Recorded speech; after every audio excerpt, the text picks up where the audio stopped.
Hello, hello, hello.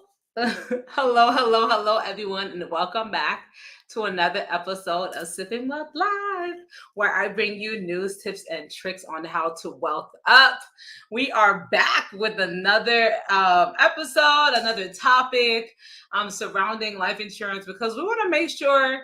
I want to make sure that you are knowledgeable when it comes to picking the right product and seeking the right professionals when you are going along your wealth journey overall, y'all. So today I am going to be talking about life insurance and how it plays a role when in succession planning.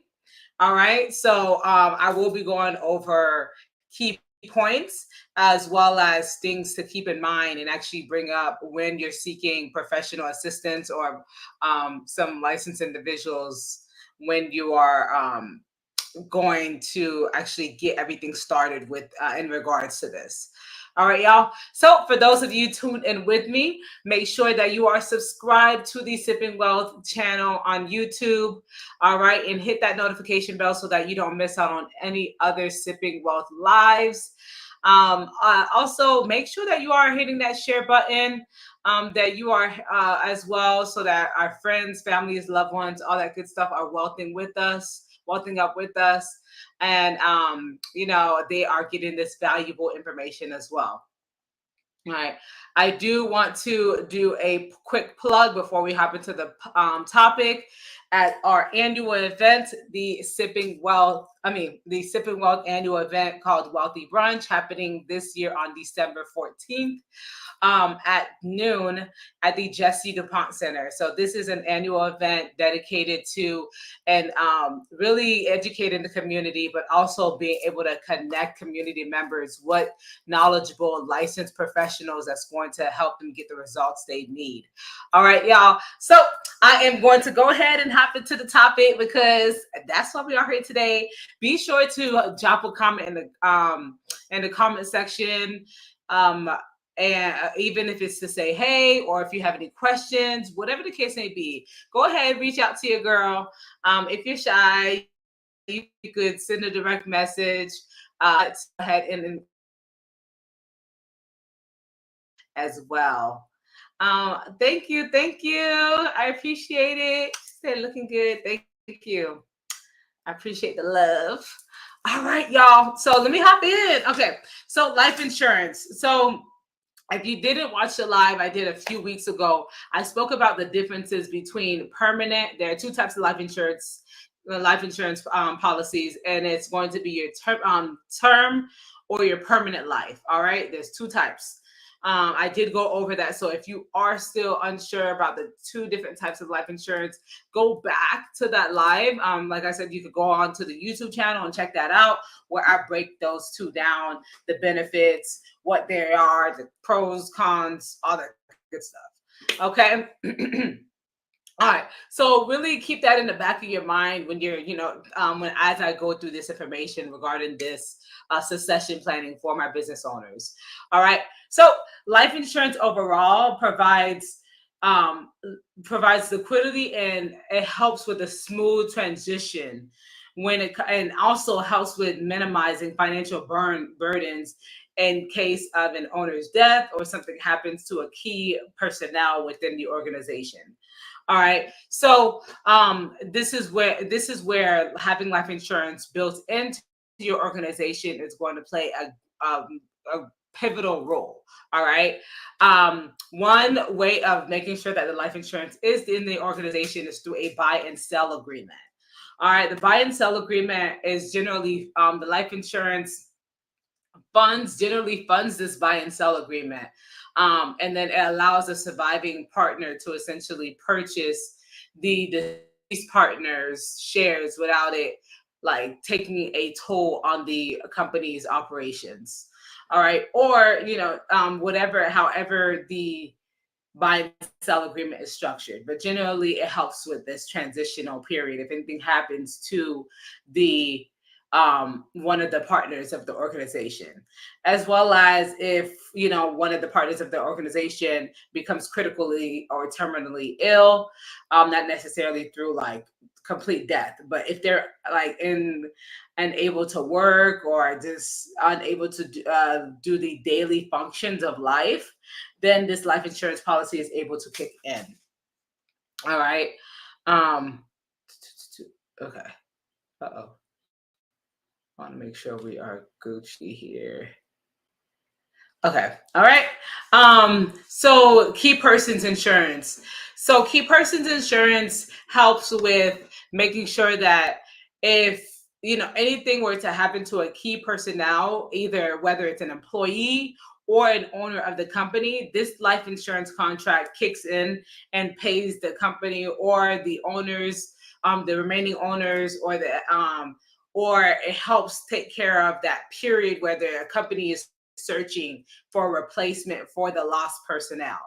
All right. So instead of, because a lot of companies don't even make it past death or something happening to one of the partners of a company. All right. So if you're setting up a company to essentially outlive you, or to make sure that, hey, I want to make sure that this company doesn't, like, and you have business partners, for example, and I want to make sure that this company doesn't hit a huge financial burden if anything were to happen with one of the key partners, or the key employees or partners. Then making sure that you have life insurance policies in place helps with this. All right. So key persons insurance. All right.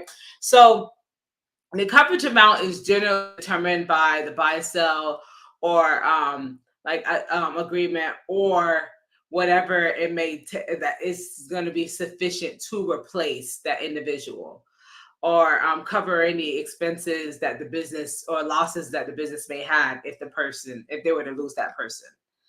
All right. Okay. So I want to make sure the social. Okay. I don't know. Sometimes this it acts up a little bit. The streaming. All right. Let me hop back in. All right, some tax considerations. So generally, life insurance proceeds from the life insurance are not taxable, but when it comes to estate tax issues and planning and things like that, there can be tax implications. So you do want to make sure that they are properly set up. Okay, so that's why I am going to go over things that you want to make sure that you keep in mind when you're going to a professional in regards to setting up a life insurance contract within the company. All right, because if it is not set up properly, you can face some tax issues, and some other legal issues as well. So we want to make sure that we're going to the right key personnel, we're asking the right questions when it comes to setting these things up, and not just getting a life insurance policy just to say you have one, essentially. All right. So, and then also another component of having the life insurance contract is, with helping fund with estate taxes as well. So life insurance can help with covering estate taxes and preventing the company having to cover the liabilities or anything like that if it were to come to that. And then it allows, depending on the policy, allows for some flexibility, things like that. But I highly recommend working with an advisor, somebody that's knowledgeable. So I'm going to hop into things that you want to make sure that you keep in mind when you're going about doing these, implementing this. All right. My water's not even with me. All right. So you want to make sure that the professional has industry expertise. So you don't want to you want to make sure that this person didn't just kind of hop in, just started doing these business life insurance policies. You want to make sure that they have experience under their belt, and have experience with buy sell agreements. All right, having this, like, for example, when you're seeking a realtor, right? And you want to make sure that you get the best deal for the property that you're purchasing. You don't just go to any realtor, right? You just because they're a realtor, but you want to make sure that hey, the realtor that you pick is going to go to bat for you, right? It's going to get you the deal that's going to be best in your favor, not one that's just there because they get a split of the commission. All right, so with the insurance contract, you want to make sure, even when it comes to a tax professional, you don't want somebody that's just going to throw information on a tax return.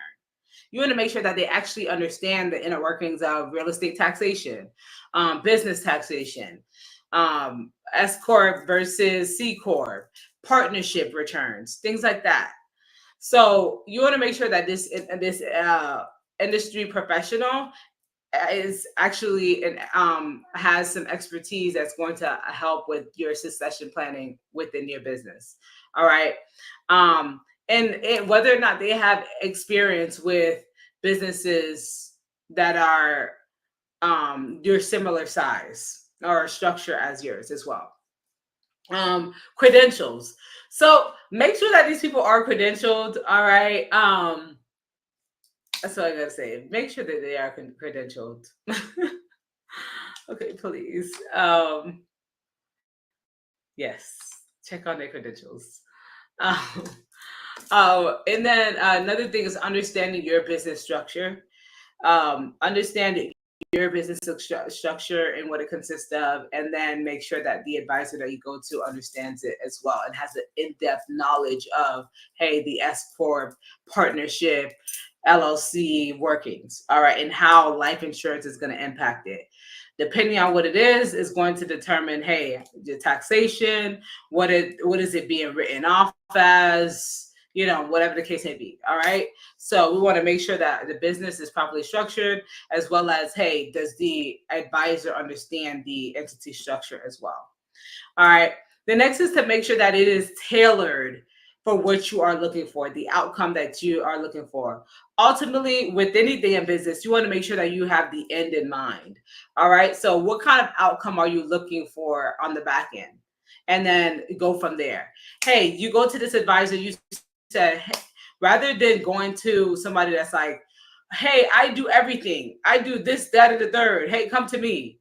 You want somebody that's actually going to take the time to assess your business goals, your family goals, whatever, and tailor a solution for you. The next is to collaborate with other professionals. All right. So I know with the finance investment planners and things like that, and even a legal team, a lot of times my clients, we communicate. Attorneys communicate with me, my clients, investment advisors, financial advisors communicate with me. You want to make sure that ultimately your professionals, especially when it comes to your financial house, are communicating with one another, because that's just all going to make it a lot more impactful and make sure that you're actually hitting the the goals that you have set out for yourself. So you want to make sure that your professionals are collaborating and working to your benefit. All right. Tracking your records, keep tracking your records, making sure that you are keeping your paperwork in order, especially when it comes to an agreement like a buy-sell agreement. Yeah, it's critical that you make sure that you actually are keeping record of this, especially when it comes to succession planning. Tax implications, that's where I come into play. When you are building out this buy-sell agreement, making sure that you have a tax accountant, a CPA look over the information within the buy-sell agreement to make sure that it is tailored to your particular needs, and then actually take into account whatever tax implications may follow. All right. So overall, you want to make sure that your advisor is well versed on estate, gift, and income tax as well, because those are going to come into play when it comes to life insurance. All right. So you're going to have to understand estate taxes, gift taxes, income taxes when it comes to business succession planning and life insurance. All right. It's not just income tax, it's regular income tax. All right. And overall, you want to make sure that you are, it's going to be somebody that you can have a long-term relationship with, because this is over the course of the entire business, the life of the entire the business. If you're looking for the business to outlive you, beyond that, and even just moving forward in your financial health, you want to make sure that, hey, this is a someone that you're going to build a long-term relationship with. Transparency, make sure that they are very transparent about their fees, how they get paid. Ask them how they get paid. And then reputation. Make sure that these are reputable brands, companies that you're going to as well. Um, so that, hey, these people are um, are actually backed by positive reviews. They've proven results, okay, not just, the glitz and glamour and things like that. I know social media, things could get lost in the sauce. So make sure that these people are reputable. There's client testimonies, all that. Let me make sure. Let me look around, make sure nobody has questions. Um, all right. Okay. Okay. All right. No questions yet. All right. A couple of things. I just want to reiterate as we bring in the live, making sure, just a couple of tips to keep in mind. Make sure that you start early. Like I said, when it comes to business, you want to make sure that you have the end in mind. So begin planning and things like that as soon as possible. Make sure that it's aligning with your business and personal goals to ensure a successful succession planning. Um, Make sure that your key partners and stakeholders and business owners are at the table when you're involved in this plan. Um, Making sure that you evaluate your life insurance needs and you have a knowledgeable professional. You have to have a contingency plan in place. Consider tax implications as well, making sure that you have the proper documentation. Keeping track of this documentation is heavy. There are so many business owners that come to the table and they're like, oh, I don't know what this is, or I don't know how to find this. So they have to keep your documents in order. Keep track of them. I know personally, I have a soft file on a hard drive, and then I have a paper file as well, a binder that has the information for my business in it. My business is in it. That's going to make it easy for identifying key documents within my personal company. And I recommend that for other people as well. You want to make sure that you are able to track and hold these things, especially something like a contingency or buy-sell agreement. A contingency plan and a buy-sell agreement. And also, ultimately, you want to make sure that you are planning for the continuing continuity of the company overall. All right, keep the end in mind. Make sure that you are clearly communicating this as well. Yeah, I wish you the best when it comes to ensuring that you have a long and flourished and prosperous company. But these are definitely some things that you want to make sure that you are considering as you continue to build your wealth house, as you continue to develop and grow your business. But yes, I know a lot of business owners hop into business and they don't consider succession planning. They're just hopping into business and they're ready to earn their first, 5,000, 50,000, 100,000, whatever the case may be. But making sure that, hey, you have a succession plan and actually consider this is crucial. And I wanted to make sure I touched on how life insurance could be beneficial on with that as well. All right, y'all. I like to make these short and sweet so y'all can get the information right off the bat. If y'all have any questions or need any recommendations, feel free to reach out. Thank you, y'all, for tuning in to another episode of Sipping Wealth Live. I will be back next Tuesday. Again, every Tuesday from 6 at 6 p.m. Eastern Standard Time, to bringing you back additional news, tips, and tricks on how to wealth up, y'all. I will also be going on an additional live next week for the Wealthy Brunch that is coming up on December 14th. All right, make sure that you are keeping this date in mind. I have a guest speaker that's going to be joining me next week, y'all. Promotional information and material will be publicized as well. I'm super excited for it. But you all have a great evening and an amazing rest of your week. And don't forget, let's wealth up, y'all.